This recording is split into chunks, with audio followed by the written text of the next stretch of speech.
अंग्रेजों ने पूरी खाका तैयार कर रखा था। पहले अंग्रेज इंटरनल प्लान कर लिए कि इन देशों को तोड़ेंगे। 70 देश तोड़े हैं सब, 70। और जब भी विभाजन करते तो 3 लेवल का ये करते थे। 80% लोगों को लगेगा कि म्यांमार अलग देश था। तो अंग्रेजों ने एक इंटरनल सर्वे कराया।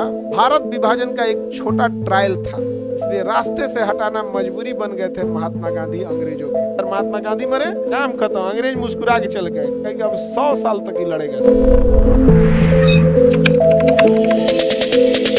अंग्रेजों ने पूरी खाका तैयार कर रखा था बांटने का, और सेम टाइम पे 2 देशों को बांटा गया, एग्जैक्ट सेम टाइम पर। इधर भारत को और उधर फलस्तीन को, इधर भारत को उधर फिलिस्तीन को। भारत को मतलब किसको किसको चूना लगाया सब देखिए यहाँ पे। भारत में कहा कि मुसलमान हम तुम्हारे साथ हैं, तुम्हारा हम विभाजन करते हैं। रियल रेड क्लिफ को लाया, कहा कि विभाजन कर देते हैं, विभाजन के बाद हम यहाँ से जाएंगे।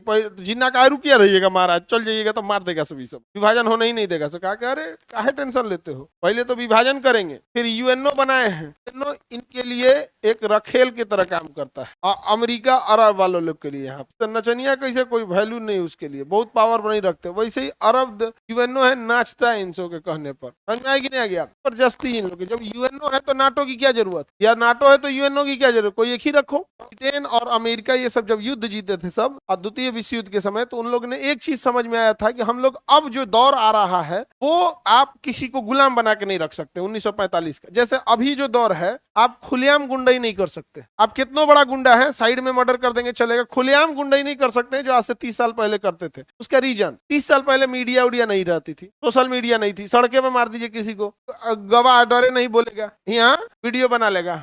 उसके बाद सुप्रीम कोर्ट सो मोटो ले लेगा। सो मोटो मैंने अपने से बिना एफआईआर जग गया, उसको क्या कहते हैं, सो मोटो। बिना एफआईआर जाग गया तो क्या कहते हैं, सो मोटो। तो आज के टाइम पे हर एक गुंडा बदमाश को ये लगता है ना कि भैया अब हम ना फोन पे धमका सकते हैं, रिकॉर्ड कर लेगा, ना खुलेआम गुंडाई कर सकते हैं, वीडियो बना लेगा। तो गुंडाई कम होने के पीछे एक ये बड़ा कारण है। समझ में आ रहा है कि नहीं आ रहा है, सोशल मीडिया। उसी तरह उस समय का एक दौर था, इस समय अंग्रेजों को ये आभास हो गया था कि अब हम डायरेक्ट किसी को गुलाम नहीं बना सकते हैं। 1945 का जो दशक चल रहा था और लगभग 70 देशों पे अंग्रेजों का कब्जा था। तो भैया ये तो अंग्रेज है, छोड़ के जाएंगे कैसे। तो उन्होंने कहा कि एक नौ उपनिवेश बात करते हैं। उपनिवेश का मतलब होता है जब हम किसी देश को केवल इसलिए कब्जा करते हैं कि वहां से हम कैसे कैसे पैसों का विदोहन कर सकते, कैसे क्या कर सकते हैं, पैसों का विदोहन, उसी क्या कहते हैं, उपनिवेश, कॉलोनाइजेशन। क्या कहेंगे, कॉलोनाइजेशन। तो ब्रिटेन, अमेरिका, जर्मनी ये सब कब्जा किए थे, कैसे अब कैसे किया जाए। उसने कहा कि देखिए इनको आजाद किया जाएगा लेकिन शांति से नहीं छोड़ा जाएगा, इनको तोड़ना है। तो देखिए हम लोग भले जो कम जानने वाले लोग हैं उन लोग को लगेगा कि अरे भैया जिन्ना ये वो, ये सबसे पीछे कारण क्या था, अंग्रेज। उन्होंने 1919 हर जगह जहर बो के रखा था। 1909 में ही डिसाइड था कि पाकिस्तान बनेगा, ये हकीकत है। आप पढ़े लिखे हैं, इस बात को आप समझते हैं। जो व्हाट्सएप पे इतिहास पढ़ते हैं ये सबको कुछ नहीं बुझाता है। यहाँ पे ये सब उतावला होता है तुरंत, ये इसने ये किया। ये अंग्रेजों को, अंग्रेज चाहते तो 1909 के बाद जब भी चाहते तो विभाजन कर देते सब, कोई कुछ नहीं कर सकता। अफगानिस्तान तोड़े थे सब, कोई कुछ कर लिया 1897 में ही कुछ कर पाए लोग। उस समय शाहजहां था जी, शाहजहां कब का मर गया जी। अब समझो ध्यान से, मेरी और इधर देखो सब लोग। तो अंग्रेजों ने पहले कहा कि भैया हमको 70 देश को कब क्या करना है, आजाद करना है, और अगर छोड़ दिया जाएगा नहीं 70 अपना हिसाब मांगेंगे सब। तो केवल भारत को नहीं तोड़े हैं सब, 70 देश तोड़े हैं सब, 70। कहा कि अगर हम तोड़ेंगे 70 देश तो वहां कहीं ना कहीं क्या होगा, बवाल होगा यहाँ पे। तो अंग्रेजों ने डिसाइड किया कि किन किन देशों को तोड़ना है। तो पहले अंग्रेज इंटरनल प्लान कर लिए किन देशों को तोड़ेंगे। धार्मिक उन्माद फैलाएंगे, जातिगत उन्माद फैलाएंगे, कैसे कैसे तोड़ेंगे। उसके बाद सोचा सब कि तोड़ने के बाद 2 चीज, एक इन्हीं में लड़ा देंगे, जैसे इंडिया पाकिस्तान में लड़ा दिया, अरब फलस्तीन में लड़ा दिया, ऑटोमन अरब में लड़ा दिया, अफ्रीका में लड़ा दिया, सबको लड़ाए थे। तो कहा था कि एक तो इंटरनल लड़ाएंगे, और उसके बाद क्या करेंगे कि एक बड़का पंचायत बनाएंगे, नाम रहेगा उसको यूएनओ, यूनाइटेड नेशन ऑर्गेनाइजेशन। इन बकलोल देशों को लगेगा कि यूएनओ बहुत बड़का चीज है, और उसका स्ट्रक्चर ऐसा करेंगे कि सबको इसमें भाग लेना है। जनरल असेंबली में सारे लोग आएंगे, सब कुछ ही होगा, लेकिन 5 को पास पावर रहेगा, प्रस्ताव को 5 को रोक सकते हैं सब। समझ में गया, जिसे हम कहते हैं veto power. America, Britain, France, रूस, चाइना, ये 5 देश यूएनओ के किसी प्रस्ताव को क्या कर सकते हैं, रद्द कर सकते। यूएनओ के किसी प्रस्ताव को रद्द कर सकते। ये 5 का सहमत होना जरूरी है। छोटकन थे सबको पहले सदस्य बनाया, देखो ध्यान से, 1945 में सदस्य बनाया, और कहा कि यूएनओ के पास अपनी सेना रहेगी, यूएनओ का जो बात नहीं मानेगा उसको पूरी सेना मिलकर मारेगी। तो एक बड़का पंचायत रेडी हो गया। अब अंग्रेजों ने तैयार थे भारत का क्या करने के लिए, विभाजन करने का। रियल रेड क्लिफ को लाया, चीन पार दिया, इधर इंडिया, इधर पाकिस्तान। और जब भी विभाजन करते थे 3 लेवल का ये करते थे सब। एक विभाजन के लिए एक नेता को जिम्मेदार ठहराते थे सब, दोनों ओर से। एक उधर से भी कहे कि नहीं विभाजन ठीक है, और एक इधर से कहे विभाजन ठीक है। गांधी, कांग्रेस, 70% लोग भारत में विभाजन के खिलाफ थे, लेकिन ये जो नहीं होते हैं सब एकदम कट्टर टाइप का कि नहीं भगा उन सबको, विभाजन के लिए रेडी थे वो। और आज भी गौर करना, विभाजन का दुख केवल पाकिस्तान से दिखाया जाता है, म्यांमार से नहीं। जमीन का विभाजन है या धार्मिक विभाजन है। म्यांमार का भी विभाजन 10 साल पहले करके गया। 47 में देश का विभाजन हुआ, 37 में म्यांमार का विभाजन। हम ये कहते हैं कि कम से कम गाय बगैर एक बार कुछ बोल तो देते कि भैया हम म्यांमार भी लाएंगे।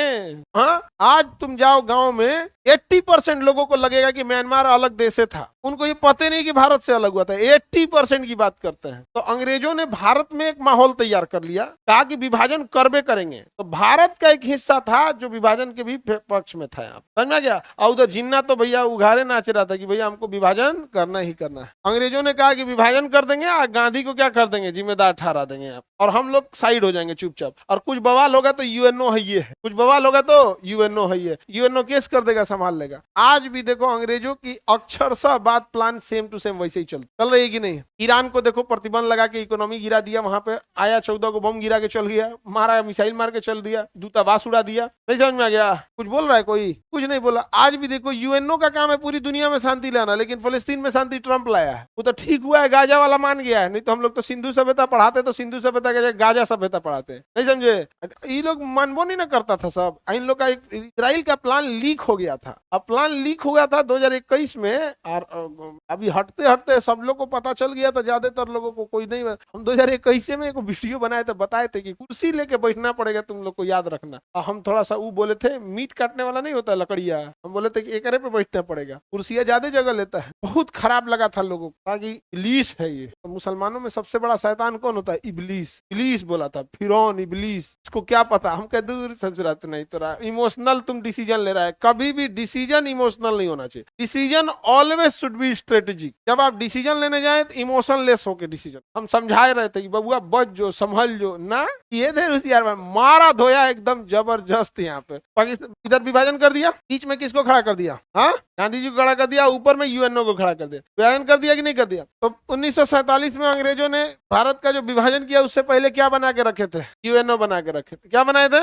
यूएनओ। अब भारत का विभाजन कैसे किया? यहाँ खड़ा किया जिन्ना को, क्या खड़ा किया? जिन्ना को, और बीच में खींच दिया रेड क्लिफ लाइन, और यूएनओ से क्या दिला दिया? मान्यता। यूएनओ से मान्यता, और मान्यता दिलाने के बाद भारत को सेनापति नहीं हटाया। कहा 3 साल तक अमेरिका ब्रिटेन का ही सेनापति रहेगा। सोचिए, ये रेड क्लिफ लाइन मिटा न दे, रेड क्लिफ लाइन मिटा न दे, इसलिए क्या करना है? सेनापति किसको रखा? ब्रिटेन को। General butcher. कौन था? जनरल। उसके बावजूद अंग्रेजों ने एक इंटरनल सर्वे कराया, और इंटरनल सर्वे में ये पता चला कि 1905 में भी अंग्रेजों ने बंगाल विभाजन किया था। 7 साल के बाद भारतीयों ने बंगाल विभाजन रद्द करवा दिया था। जबकि बंगाल विभाजन, याद रखिएगा, भारत विभाजन का एक छोटा ट्रायल था। याद करके देखिए, बंगाल विभाजन किस आधार पर हुआ था? धार्मिक आधार पर। तो बंगाल विभाजन, इस भ्रम में मत रहिएगा कि अंग्रेजों ने बंगाल विभाजन किया था। वो एक ट्रायल करके देखा था कि भारत का विभाजन होगा कि नहीं होगा। इतिहास में आप केवल वो पढ़िएगा जो दिख रहा है, तब तो हो गया गड़बड़। आप देखने की कोशिश कीजिए कि अंग्रेजों ने बंगाल विभाजन करने का उद्देश्य क्या था। और वहां उन्होंने देख लिया था कि इन सब के अंदर एकता बहुत है। क्या है? एकता बहुत है। और इसके लिए उन्होंने दंगे का सहारा लिया था। किसका सहारा लिया था? और उस दंगे को कंट्रोल करने वाला एक आदमी था, महात्मा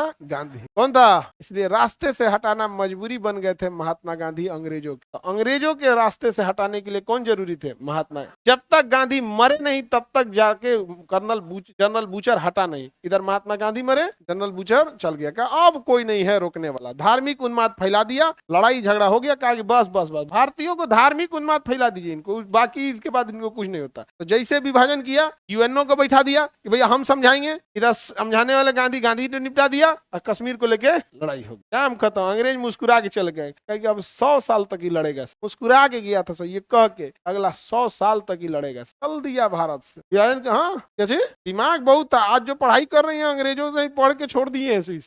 ये जो हम लोग क्या करते हैं, हम लोग ना अपने ही उसमें रहते हैं, मतलब वो विज्ञान को सर्वोपरि मानते हैं और अपने धर्म के प्रति समर्पित रहते हैं। हम लोग क्या करते हैं, कहते हैं कि विज्ञान माने कौन चीज, हमारा धर्म है ओकरा उससे ऊपर है। कहिएगा ना कि रडार बनाया गया तो फलाना किताब के ढंगाना चैप्टर में हमरा ये जैकल है, देखो यार, तो बनाओ भाई, तो कौन मना किया था तुम? देखिएगा भारत में लोगों को यही चीज है। आप कहिएगा ना आइंस्टीन ने रिलेटिविटी का खोज किया था, आइंस्टीन हमारे यहाँ फलानिया किताब के फलानिया चैप्टर में ये मिल गया। ये चीजें बड़ा है, हम ना उस चीज को एक्सेप्ट नहीं कर रहे। एक्सेप्टेंस बड़ा वो चीज होता है। तो थोड़ा हम लोग ऐसा नहीं था कि हमारे यहाँ शिक्षा नहीं थी, बट ये वाली जो भावना थी ना, हम ही श्रेष्ठ हैं, हमारे पास सब कुछ है, ये आपको नया सीखने नहीं देता, ये नया सीखने नहीं देता है। अब आप देखो छोटा सा एग्जांपल, आयुर्वेद अच्छी चीज है, लेकिन क्या जरूरत है इसको चैलेंज कैला बिना? ओकरा में नहीं है, हमरा में, तुम भी करो भाई, ये भी कर रहा है। कभी सुने हो कि एगो अंग्रेजी दवाई वाला कह रहा है कि हमारे दवाइयाँ ठीक है बाकी कोई नहीं है? भाई आयुर्वेद भी ठीक है, होम्योपैथ भी ठीक है, आपका एलोपैथ भी ठीक है, बट ये चैलेंज करने वाला सिस्टम बड़ी गड़बड़।